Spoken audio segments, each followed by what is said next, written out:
L'actualité à la mi-journée sur BFM TV, le redécollage d'Orly. Après 3 mois d'arrêt pour cause de virus, les vols commerciaux ont repris ce matin, reprise très progressive. 8000 passagers aujourd'hui, 10 fois moins qu'en temps normal. Dans ce journal, des précisions sur cette vaste campagne de tests gratuits lancée en Ile-de-France pour traquer les porteurs asymptomatiques, peut-être aussi le début d'une grande vague de dépistage à l'échelle nationale. La campagne pour le second tour des municipales s'achève ce soir à minuit. À 2 jours du vote, la participation est une nouvelle fois au centre des interrogations. Mais d'abord, ce vendredi, l'antenne de BFM TV est perturbée par un mouvement social. Nous vous en parlions mercredi. La grève a été votée hier soir par l'intersyndicale qui proteste contre un plan de restructuration, plan qui prévoit plus de 300 suppressions d'emplois. La direction le justifie par les conséquences de la crise sanitaire et l'évolution du paysage concurrentiel.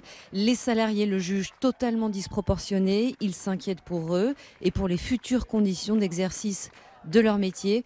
Voilà ce que l'on voulait vous expliquer en toute transparence. L'actualité de ce vendredi, donc, c'est d'abord la remise en exploitation de l'aéroport d'Orly. Il avait été mis en sommeil à cause de la crise sanitaire le 31 mars dernier. Le dernier décollage, c'était un Paris-Pointe-à-Pitre d'Air France. Ce matin, c'est un Paris-Porto de Transavia qui a signé la reprise des vols commerciaux. Il y en aura 74 aujourd'hui. Rien à voir avec les 600 d'une journée normale. Elisa Tranin. Plus aucun avion commercial ne s'était envolé de l'aéroport d'Orly depuis le 31 mars. Alors le premier vol, ce matin à 6h25, méritait bien d'être arrosé. Direction Porto pour cet appareil. Orly reprend du service, 10% de son activité pour le moment. 8000 passagers passeront aujourd'hui par le terminal 3, le seul ouvert à ce jour. J'ai hésité effectivement en voyant que ça rouvrait aujourd'hui. Donc en me demandant si vraiment ça serait validé ou pas. Mais effectivement, il y a quand même quelques vols maintenus au niveau national apparemment. Pour rassurer ses passagers, des mesures sanitaires ont été mises en place. La désinfection est régulière. Une caméra thermique prend également la température des voyageurs à l'arrivée. Il faut porter le masque tout le temps, il y a tout le temps ça qui est quotidien, mais derrière, c'est pour la bonne cause. Les normes sont respectées, On va profiter des vacances et espérons que ça va bien se passer. Avec 70 mouvements d'avion prévus aujourd'hui contre 600 en temps normal, le redémarrage est extrêmement lent. Le nombre de vols devrait grimper à 180 début juillet, mais la reprise reste liée à l'ouverture ou non des frontières, une inconnue pour l'instant. Nous vous parlions dès hier de cette vaste campagne de tests lancée en Ile-de-France pour identifier d'autres éventuels foyers de l'épidémie. Elle va se dérouler dans des territoires à côté de clusters identifiés. Une bonne idée pour les habitants et les élus locaux. Réponse dans ce reportage du côté de Villepinte, en Seine-Saint-Denis. Adélaïde Mangin, Dominique Marie, Joao Alencar, Laetitia Soudi et Néla Prédhomme. Ils sont venus se faire tester gratuitement, sans rendez-vous, dans ce laboratoire en plein air à Villepinte. Ces habitants veulent savoir s'ils ont contracté ou non le coronavirus. Je pense que c'est une bonne idée, tester tout le monde dès que possible, comme ça on pourra éviter le pire. Je trouve que c'est bien, si en tous les cas ça permet aux gens qui n'ont pas pu le faire de pouvoir le faire et puis peut-être de se rassurer un petit peu. Dans ce département où le taux de mortalité était élevé pendant l'épidémie, l'annonce d'Olivier Véran d'une campagne massive de tests virologiques est un soulagement. Dans un territoire comme la Seine-Saint-Denis, il y a un certain nombre de nos concitoyens qui n'ont par exemple pas de médecin traitant.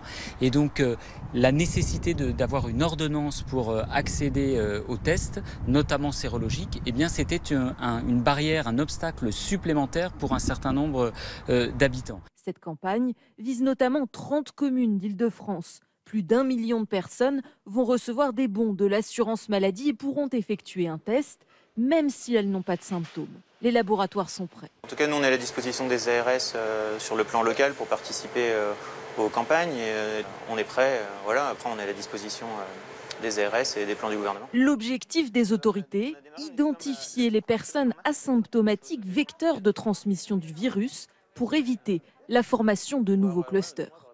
L'intérêt de l'opération, c'est d'identifier d'éventuels clusters dormants, mais il faut bien avoir en tête, rappelle Alain Ducardonnet, qu'elle débouchera mécaniquement sur une hausse des cas. Quand on cherche, on trouve. C'est ça le problème. On l'a bien vu dans le Grand Est il y a 2-3 semaines. En fait, là-bas, on a beaucoup testé et du coup, l'incidence a augmenté. Très important d'avoir, et le test, et c'est pour ça qu'Olivier Véran a repris la main sur cette affaire, c'est de dire, voilà, on a une stratégie maintenant de test qu'on va appliquer en Ile-de-France pour avoir une carte épidémiologique de la circulation du virus. Et puis ensuite, on peut l'étendre, bien sûr, aux autres régions. En quelque sorte, on prépare et on répète une éventuelle deuxième vague de la rentrée. Trouver, isoler, tester sans relâche, voilà les consignes données par l'Organisation mondiale de la santé, l'OMS, qui redoute un rebond du nombre de cas en Europe. À l'échelle mondiale, aux États-Unis, le virus a connu une accélération spectaculaire, notamment dans plusieurs États du Sud qui ont déconfiné plus vite que les autres. Pierre Corieux. Sur de nombreuses routes des États-Unis, les files d'attente s'allongent. Comme si les Américains prenaient conscience de la gravité de la situation, ils viennent se faire dépister. Et pour ça, il faut être patient. J'étais dans la file ce matin à 4h30 et j'étais encore au coin de la rue. Tout le monde sait à quel point la situation est critique. C'est pour ça qu'ils viennent se faire tester. Dans plusieurs États du sud des États-Unis, le nombre de cas a explosé dans la journée de mercredi. 7100 nouveaux cas en Californie, 5508 en Floride et 5551 au Texas. Si nous ne faisons rien, en regardant certaines des prévisions qui sortent des laboratoires et d'ailleurs, c'est apocalyptique. Vraiment horrible.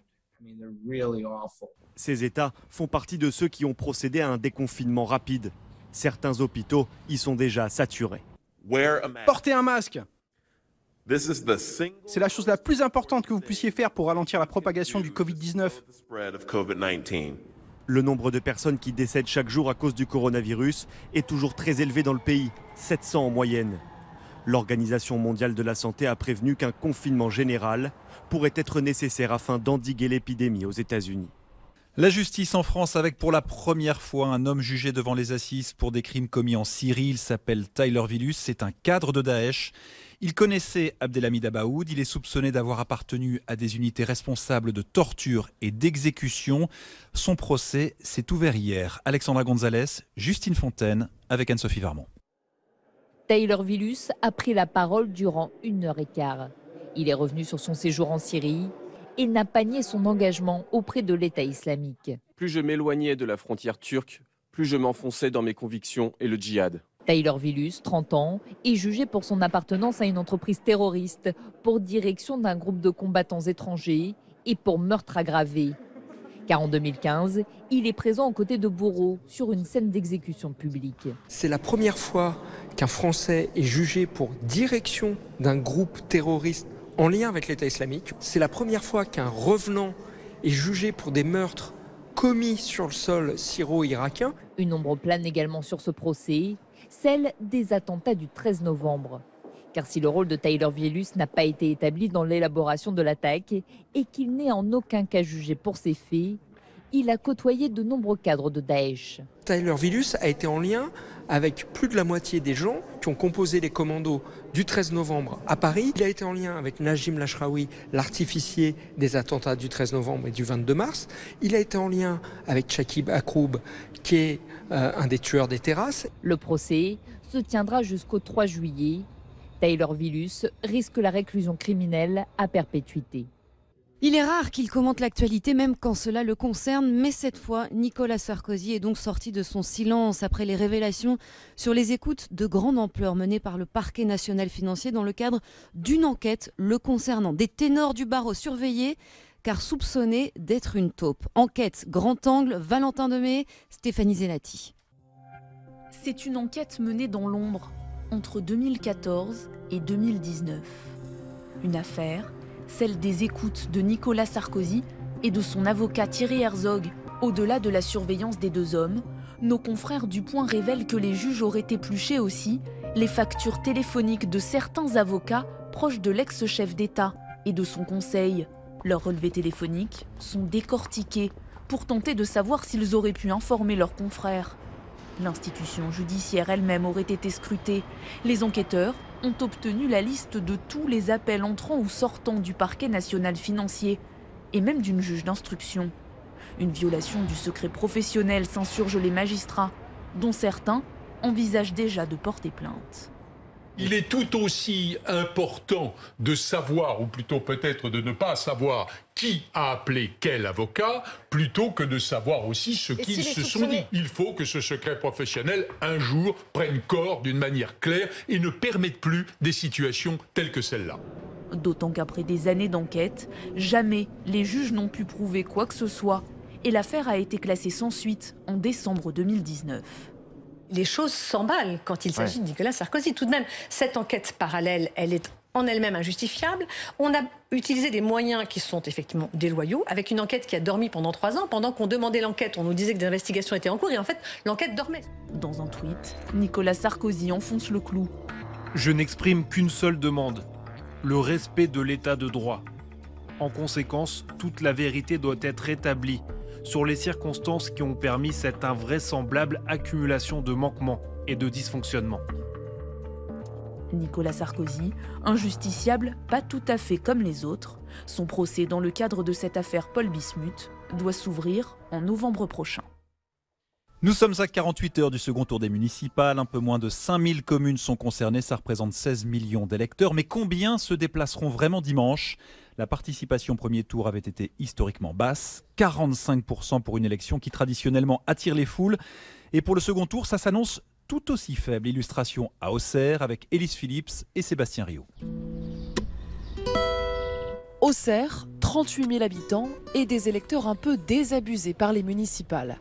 Au premier tour, c'est l'abstention qui s'est placée en première place ici, près de 60%. À 2 jours du scrutin, une incertitude plane. Les Auxerrois iront-ils voter dimanche ? Pour l'instant, je ne sais pas. Je ne sais pas encore. La crise du Covid-19 a changé un peu l'état d'esprit des habitants. Les municipales, bon, c'est d'abord la santé, c'est d'abord la sécurité. La campagne a été très faiblarde. Ça fait quand même 3 mois qu'on est sans campagne, que les programmes ont été oubliés, qu'on a très peu vu les candidats. C'est très grave qu'on ne montre pas plus aux gens pourquoi il y a une campagne et pourquoi on va voter. Dans ce quartier de la ville, la participation a été encore plus faible, 30% seulement au premier tour. La crise du Covid est passée par là et le deuxième tour a lieu plus de 3 mois après le premier. Pour Florence, figure de la vie commerçante locale, les Auxerrois auraient totalement décroché des municipales. Ils ont vécu un moment difficile avec le Covid. Il ne faut pas oublier qu'il y a eu beaucoup de morts. Les gens ont beaucoup plus envie de profiter de la vie. Je pense que les élections municipales ne sont pas une priorité à l'heure actuelle. Alors pour inciter les électeurs à se déplacer, la mairie veut au moins rassurer sur les conditions sanitaires du vote. C'est un parcours totalement sécurisé. Les électeurs qui ne seraient pas dotés d'un masque pourront être pourvus d'un masque. Les isoloirs ont été présentés et orientés de manière à ce que personne ne touche les rideaux. L'idée générale étant que les gens viennent voter en toute sécurité. À Auxerre, 3 candidats sont encore en lice. Au niveau national, certains sondages prédisent une participation inférieure à 40% pour ce deuxième tour dimanche.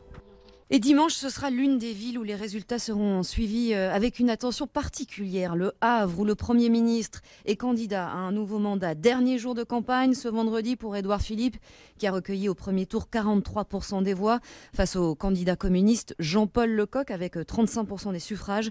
Ce dernier n'a pas réussi à rassembler l'opposition derrière lui, notamment les écologistes dont le candidat est arrivé 3e au premier tour. L'une des grandes questions de ce second tour à présent, la force du vote écologiste dans les grandes villes. Ils ont pris la tête de liste d'union à Toulouse, Grenoble, Bordeaux et Besançon. Ils se sont maintenus à Lyon, Lille et Strasbourg, où vous allez voir, les candidats écologistes n'ont pas le monopole du vert. Valentin Demey, Emmanuel Deschler. Miser sur l'écologie, voici la stratégie que tous les candidats à la mairie de Strasbourg tentent de mettre en place pour être élus dimanche. À commencer par la liste de la République En Marche, arrivée en seconde position au premier tour, derrière la candidate écologiste. J'ai toujours dit que l'écologie n'était pas l'apanage des Verts. Nous, on est pour une écologie du concret, une écologie qui n'est pas punitive. Et on a une ambition très forte, que ce soit sur la plantation d'arbres, un arbre par naissance, la création de 3 nouveaux parcs pour Strasbourg. Verdir son programme pour surfer sur la vague verte du premier tour, l'idée est également reprise par la liste du Parti socialiste qui n'a pas réussi à s'allier pendant l'entre-deux tours avec Jeanne Barseguian, la tête de liste Europe Écologie Les Verts. Moi je suis pour une écologie des solutions et pas pour faire peur aux gens. Quand je vois que Jeanne Barseguian déclare l'état d'urgence climatique, je dis très bien, si on veut décréter un état d'urgence, c'est une façon de ne pas aborder de face l'ensemble des solutions. Mais pour celle qui a rassemblé 28% des voix des Strasbourgeois en mars dernier, les mesures écologiques que veulent prendre ses adversaires ne sont pas forcément pertinentes ni réalisables. Je suis la seule à dire qu'il faut investir dès maintenant, investir massivement pour l'avenir, c'est-à-dire d'avoir recours notamment à un emprunt pour la transition écologique qui nous permette de mener ces différents projets qui doivent être des projets ambitieux. Je ne sais pas comment mes adversaires financent les différentes mesures qu'ils souhaitent mettre en œuvre. En tout cas, les Strasbourgeois éliront dimanche un visage familier. Les 3 têtes de liste présentes au second tour étaient toutes membres de la coalition qui a gouverné la ville depuis 2008. On l'a pas trop entendu le 15 mars parce qu'il y a eu le confinement, mais quand on regarde les chiffres, on voit des Verts, des écologistes favoris dans des grandes villes. Bien sûr Grenoble ou Arcueil qu'ils tenaient, mais Lyon, Besançon, Tours, peut-être même Lille, c'est quand même un palmarès. Et quand on regarde les villes où ils peuvent créer la surprise sans avoir une victoire tout à fait acquise pour l'instant, la liste s'allonge. Strasbourg, Toulouse, Marseille, Annecy, Orléans. Une France verte est peut-être en train d'être en gestation et d'accoucher dimanche soir. Donc les Verts n'ont jamais connu cela dans leur histoire. Donc à quoi est-ce qu'on peut attribuer cette montée en puissance? Est-ce que c'est lié aux inquiétudes des Français sur le réchauffement climatique? Oui, bien sûr. Oui. Ajouté au désir des Français pour une nouvelle qualité de vie urbaine, parce qu'on parle des grandes villes, et les Français y ont goûté pendant le confinement. Une ville silencieuse, une ville purifiée. Ils se sont dit, ah, si ça pouvait ressembler un peu plus à ça, notre vie quotidienne, ça, y a que les on Verts est d'accord. Les Verts l'ont porté depuis longtemps, ils ont la légitimité historique. Certains ont réussi à se l'arroger, Anne Hidalgo, mais d'autres sont venus trop tard sur ce dossier-là. Mais il y a une autre raison à cette force des écologistes. Ils ont réussi à faire l'union des gauches. Dans beaucoup de villes, ils ont joué le jeu de l'union. Ils ont même pris parfois le rôle de leader, mais parfois ils ont su se mettre derrière. Alors c'est une force, parce que ça a rassemblé et ça rassemble encore. C'est une faiblesse, parce que ça les inscrit dans une politique très à gauche, où on les soupçonne de vouloir la décroissance économique des villes pour avoir la qualité de vie. Rouge dehors, vert dedans, la pastèque. Et du coup, ça a provoqué un front, tout sauf les Verts, une alliance LREM-LR dans beaucoup de villes. Force, mais faiblesse. Qu'est-ce qu'ils vont changer dans les villes où ils seront élus dimanche? D'abord, il faut qu'ils apprennent le principe de réalité. C'est-à-dire, sans trahir les promesses, il faut quand même faire attention à ne pas casser la dynamique des villes simplement parce qu'on veut faire des pistes cyclables, des pelouses et du bonheur pour les petits oiseaux. Ils devront apprendre cela. Éric Piolle à Grenoble l'a appris pendant son premier mandat. Ensuite, il faut qu'ils préparent les sénatoriales. Ça fait des élus, des électeurs, tout ça, des grands électeurs. Ils peuvent avoir une puissance au Sénat. C'est important pour faire passer des textes de loi. Et puis enfin, il leur faudra préparer la présidentielle sans se déchirer, sans couper les têtes qui dépassent. Ils ont un présidentiable depuis les européennes, c'est Yannick Jadot. Il va profiter de ce succès vert. De là à remplacer Emmanuel Macron en 2022 à l'Élysée, il y a du chemin. L'écologie et notamment la place du vélo, voilà l'un des nombreux sujets qui étaient au cœur du débat hier soir sur BFM TV entre les 3 finalistes pour la mairie de Paris. Rachida Dati, offensive, Agnès Buzyn, parfois éclipsée. La maire sortante, elle, a affiché sa sérénité de grande favorite. Les moments forts de cette ultime confrontation avec Julien Migaud-Muller. Grand enjeu de la nouvelle mandature, la sécurité à Paris. Uniquement entre 2015 et 2019, la délinquance, tout crime et délit confondus, a explosé de plus de 25%. Nous savons aujourd'hui qu'il y a énormément d'armes qui circulent. Alors, au cœur du débat, cette question.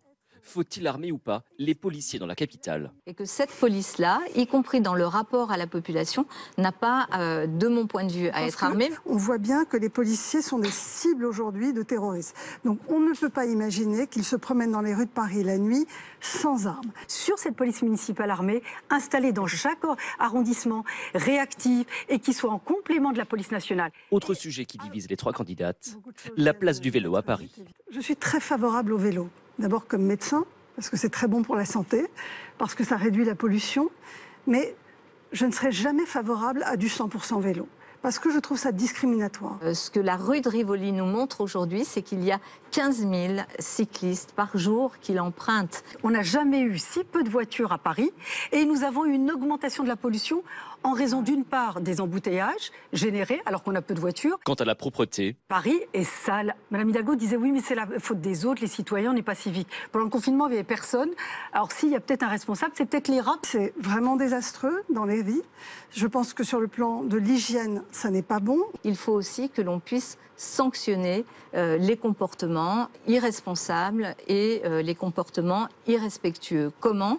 Avec des amendes qui soient significatives. Un débat d'1h50 à 2 jours d'un second tour qui, pour le moment, est dominé, selon notre sondage ELAB pour BFM TV, par la maire sortante Anne Hidalgo. Peu à peu, les grands musées de la capitale rouvrent. Lundi, ce sera au tour du Louvre qui accueillera le public après 3 mois et 3 semaines de fermeture. Mais une fois de plus, rien ne sera comme avant, avec notamment du changement pour les conditions d'entrée. Nicolas Béard.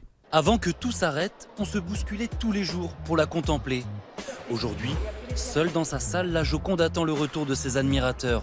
Mais désormais, ils devront prendre rendez-vous. La réservation horodatée est obligatoire. Elle est fortement conseillée en ligne. Il est fortement conseillé de la prendre en ligne, même s'il reste la possibilité de la prendre sur place. Mais c'est uniquement si des créneaux sont toujours disponibles. À 12 jours de la réouverture, l'heure est au dernier réglage sanitaire.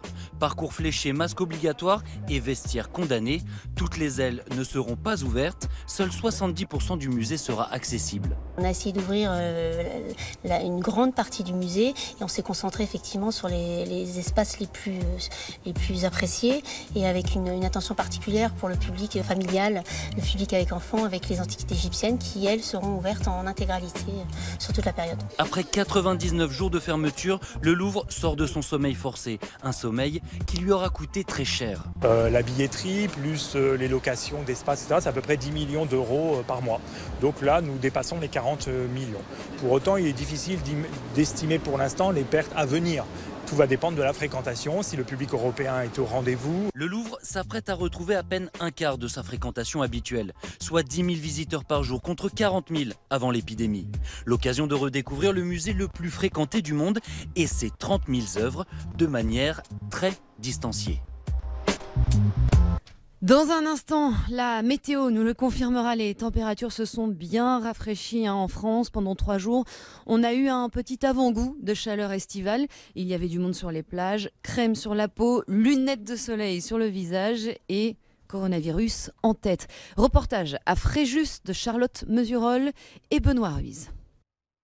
Sur la plage de Fréjus, la distanciation sociale est respectée. C'était déjà tout pris, donc on s'est mis un peu en retrait pour pas déranger. Il faut respecter les gestes barrières, c'est très important.